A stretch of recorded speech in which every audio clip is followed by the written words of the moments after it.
তার এক শান্ত গ্রামে বাস করত রমেশ নামে একজন কৃষক। তার পরিবার ছোট, স্ত্রী, এক ছেলে আর এক মেয়ে। রমেশের উপার্জনের একমাত্র উৎস ছিল তার ছোট্ট এক খণ্ড জমি। সে প্রতি বছর ধান, গম আর মাঝে মাঝে কিছু সবজি চাষ করত। তার জীবন ছিল সরল কিন্তু পরিশ্রমে ভরা। রমেশ প্রতিদিন খুব ভোরে উঠে মাটি পরীক্ষা করত, আগাছা তুলত, গরুকে মাঠে নিয়ে যেত আর ফসলের যত্ন নিত।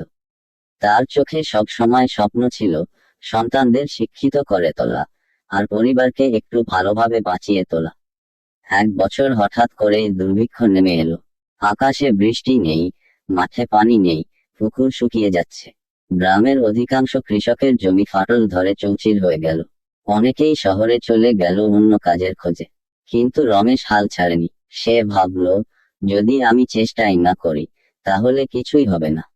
সেই গ্রামের এক পুরনো পরিত্যক্ত কুয়ার কথা মনে করলো, যেখানে কেউ বহু বছর ধারে কাছে যায়নি। সে নিজেই সেই কুয়াটি পরিষ্কার করতে লাগলো। দিনের পর দিন সে খেটেছে, মাটি তুলেছে, কুয়ার ভাঙা অংশ সারিয়েছে। শেষ পর্যন্ত কুয়া থেকে পানি উঠল। রমেশ সেই পানি দিয়ে নিজের জমিতে সেচ দিতে লাগলো। তার ধান গাছগুলো একটু একটু করে সবুজ হতে লাগলো। গ্রামের লোকেরা অবাক হয়ে দেখলো কিভাবে এক সাধারণ কৃষক অসম্ভবকে সম্ভব করে তুলেছে। তারা এসে রমেশকে সাহায্য করতে লাগলো।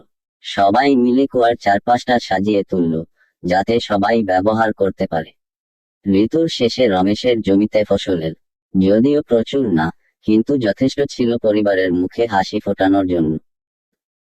গ্রামের মানুষও রমেশের কাছ থেকে এক গুরুত্বপূর্ণ শিক্ষা পেল। পরিশ্রম, ধৈর্য আর অটুট মনোবল থাকলে জীবনের যেকোনো বাধাকে জয় করা সম্ভব।